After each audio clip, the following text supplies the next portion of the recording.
ಇವತ್ತಿನ ಆರೋಗ್ಯ ಮತ್ತು ಆಧ್ಯಾತ್ಮಿಕ ಕಾರ್ಯಕ್ರಮಕ್ಕೆ ಬಸವ ಟಿವಿಯ ಸಮಸ್ತ ವೀಕ್ಷಕರುಗಳಿಗೆ ಆದರದ ಸ್ವಾಗತವನ್ನು ಕೋರ್ತಾ ಇದ್ದೀನಿ. ಶರಣಾರ್ಥಿ. ಮೊದಲಿಗೆ ಮಾಮೂಲಿ ನಿಮಗೆ ಒಂದು ಟಿಪ್ಸ್ಗಳನ್ನು ಕೊಡ್ತಾ ಇದ್ದೆ ನೋಡಿ, ಹಾಗೆ ಅಲ್ಲಿಂದ ಪ್ರಾರಂಭ ಮಾಡೋಣ.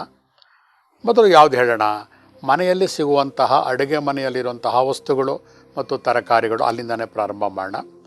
ಹಾಗಿದು ಈಗ ಕೋಲ್ಡ್ ಸೀಸನ್ನು, ಎಲ್ಲರಿಗೂ ಕಫ ಬರ್ತಾ ಇರುತ್ತೆ, ಕೆಮ್ಮು ಬರ್ತಾ ಇರುತ್ತೆ, ಬಹಳ ಹಿಂಸೆ ಪಡ್ತಾ ಇರ್ತಾರೆ. ಏನು ಮಾಡ್ಬೋದು? ಬಹಳ ಸುಲಭವಾಗಿ ನಿಮ್ಮ ಅಡುಗೆ ಮನೆಯಲ್ಲೇ ಸಿಗುವಂತಹ ವಸ್ತುಗಳಿಂದ ನಿಮ್ಮ ಆರೋಗ್ಯಗಳನ್ನು ಸುಧಾರಿಸ್ಕೋಬಹುದು. ಮೊದಲಿಗೆ ಸಬ್ಬಸಿಗೆ ಸೊಪ್ಪು ನಿಮಗೆಲ್ಲ ಗೊತ್ತಿದೆ. ಮನೇಲಿ ಅಡುಗೆ ತರಕಾರಿ ಮಾಡೋಕ್ಕೋಸ್ಕರ ಸಬ್ಬಸಿಗೆ ಸೊಪ್ಪು ಅಂತ ತರ್ತಾ ಇದ್ದೀರಾ. ಇದು ಯಾತಕ್ಕೆ ಒಳ್ಳೆಯದು ಅಂತಂದರೆ, ಈ ಚಳಿಗಾಲದಲ್ಲಿ ಬರುವಂತಹ ವಾತ, ಮೈಕೈ ನೋವು, ಕಫ, ಇದಕ್ಕೆ ಸಂಬಂಧಪಟ್ಟಂತಹ ಎಲ್ಲ ಕಾಯಿಲೆಗಳಿಗೂ ಕೂಡ ಈ ಸಬ್ಬಸಿಗೆ ಸೊಪ್ಪು ರಾಮಬಾಣ.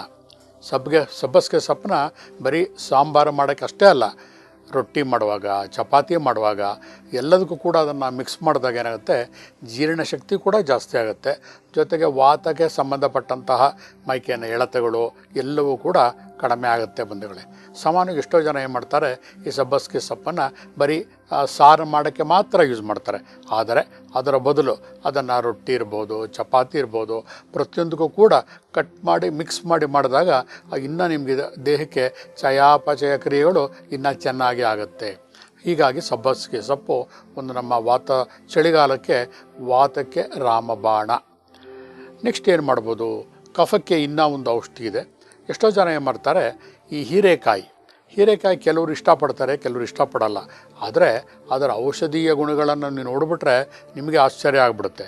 ಹೀರೆಕಾಯಿನ ಸೌತೆಕಾಯಿ ಥರ ಕೂಡ ಕಟ್ ಮಾಡಿಕೊಂಡು ತಿನ್ನಬಹುದು. ಶುಗರ್ಗೆ ಕೂಡ ಬಹಳ ಒಳ್ಳೆಯದು.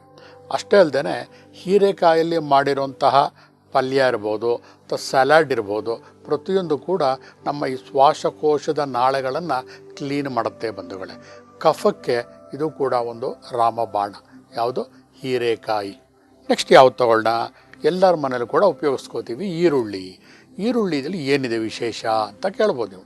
ಸಾಮಾನ್ಯವಾಗಿ ನಮ್ಮ ಇಂಡಿಯಾದಲ್ಲಿ ಈರುಳ್ಳಿ ವಹಿವಾಟೇ ನಮ್ಮ ಬಜೆಟ್ಟಿನ 1/3 ಆಫ್ ದಿ ಬಜೆಟ್ ಈರುಳ್ಳಿ ವ್ಯಾಪಾರದಲ್ಲೇ ಇದೆ.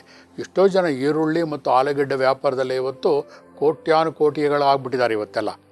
ಆ ಈರುಳ್ಳಿ ಏನು ಮಾಡಬಹುದು ನೋಡಿ, ಕೆಮ್ಮು, ವಾತರೋಗ, ಆಮೇಲೆ ಹೊಟ್ಟೆಗೆ ಸಂಬಂಧಪಟ್ಟಂತಹ ಯಾವುದೇ ತೊಂದರೆಗಳಿದ್ರೂ ಕೂಡ ಈ ಈರುಳ್ಳಿ ಬಹಳ ನಮಗೆ ಸಹಾಯ ಮಾಡುತ್ತೆ.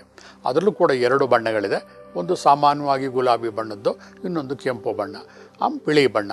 ಮೂರೂ ಕೂಡ ಒಂದೊಂದು ಪ್ರದೇಶಕ್ಕೆ ಸಂಬಂಧಪಟ್ಟಂತಹ ಬೇರೆ ಕಾಯಿಲೆಗಳಿಗೆ ಅದು ಸಹಾಯ ಮಾಡುತ್ತೆ. ನಮ್ಮ ಸುತ್ತಮುತ್ತಲು ಬೆಳೆಯುವಂತಹ ಈರುಳ್ಳಿನ ಬಳಸಿದಾಗ ನಮ್ಮ ದೇಹದ ಪ್ರಕೃತಿಗೆ ಅದು ಸಹಾಯ ಮಾಡುತ್ತೆ ಬಂಧುಗಳೇ.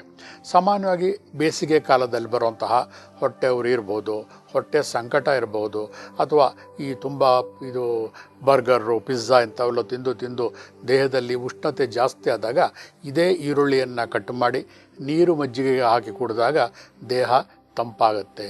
ನೋಡಿ ಎಷ್ಟಿದೆ ಮನೆಯಲ್ಲಿರುವಂತಹ ಈರುಳ್ಳಿ. ಯಾವ ಔಷಧಿ ಕೂಡ ಬೇಕಾಗಿಲ್ಲ ನಿಮಗೆ.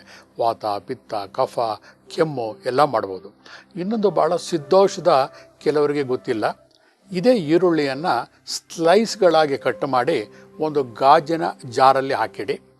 ಅದು ಲೆವೆಲ್ ತುಂಬುವವರೆಗೆ ಒಳ್ಳೆಯ ಪರಿಶುದ್ಧವಾದಂತಹ ಕೂರ್ಗ್ ಜೇನುತುಪ್ಪವನ್ನು ತುಂಬಿಡಿ. ಕೇವಲ 5 ದಿವಸಗಳ ಕಾಲ ಆ ಈರುಳ್ಳಿಯ ರಸ ಪ್ಲಸ್ ಜೇನು 2 ಸೇರಿ ನಿಮ್ಮ ಕೆಮ್ಮಿಗೆ ಸಿದ್ಧೌಷಧ ರೆಡಿಯಾಗುತ್ತೆ ಬಂಧುಗಳೇ. ನೀವು ಮಾಡಬೇಕಾಗಿರೋದಷ್ಟೇ, ಆ ಜಾರಲ್ಲಿ ಈರುಳ್ಳಿ ಹಾಕಿರ್ತೀರ, ಅದು ತುಂಬುವವರೆಗೆ ಜೇನನ್ನು ಹಾಕಿರ್ತೀರ. 5 ದಿವಸದ ನಂತರ ಅದರಲ್ಲಿರುವಂತಹ ರಸವನ್ನು ಸ್ಪೂನ್ನಲ್ಲಿ ಬೆಳಗ್ಗೆ, ಮಧ್ಯಾಹ್ನ, ಸಾಯಂಕಾಲ 3 ಸಲ ಮಕ್ಕಳಿಗಿರ್ಬೋದು, ದೊಡ್ಡವರಿಗಿರ್ಬೋದು ಕೊಟ್ಟಾಗ ಎಂತಹದೇ ಕೆಮ್ಮಿದ್ರೂ ಕೂಡ ಕಂಟಿನ್ಯೂಸ್ ಆಗಿ ಕೆಮ್ತಾ ಇರ್ತೀವಲ್ಲ, ಡ್ರೈ ಕಾಫ್ ಇರ್ಬೋದು, ಕೋಲ್ಡ್ ಕಾಫ್ ಇರ್ಬೋದು, ತಕ್ಷಣವೇ ಕಂಟ್ರೋಲ್ ಬರುತ್ತೆ. ಈರುಳ್ಳಿಗೆ ಅಂತಹ ಒಂದು ಶಕ್ತಿ ಇದೆ. ನೆಕ್ಸ್ಟ್ ಏನು ಮಾಡ್ಬೋದು, ಎಲ್ಲರಿಗೂ ಗೊತ್ತಿದೆ, ಶುಂಠಿಗೆ ಸಾಮಾನ್ಯ ಏನಪ್ಪ ಅಂದರೆ ಹೊಟ್ಟೆಗೆ ಸಂಬಂಧಪಟ್ಟಂತಹ ಯಾವುದೇ ತೊಂದರೆ ಇರ್ಬೋದು. ಈ ಬೆಳ್ಳುಳ್ಳಿ ಜೊತೆಗೆ ಶುಂಠಿ 2 ಕೂಡ ಬಹಳ ತೀಕ್ಷ್ಣವಾಗಿರುವಂತಹ ಒಂದು ಶಕ್ತಿ ಇರುವಂತಹ ವಸ್ತುಗಳವೆರಡು ಕೂಡ. ಅದನ್ನು ಭಾಳ ಹುಷಾರಾಗಿ ಯೂಸ್ ಮಾಡಬೇಕು. ಈ ಶುಂಠಿಯನ್ನು ತೆಳು ಮಜ್ಜಿಗೆಗೆ ಶುಂಠಿಯನ್ನು ಹಾಕೊಂಡು ಕುಡಿದಾಗ ಯಾವುದೇ ಅಸಿಡಿಟಿ ಇದ್ದರೂ ಕೂಡ ಕಡಿಮೆ ಆಗುತ್ತೆ ಬಂಧುಗಳೇ.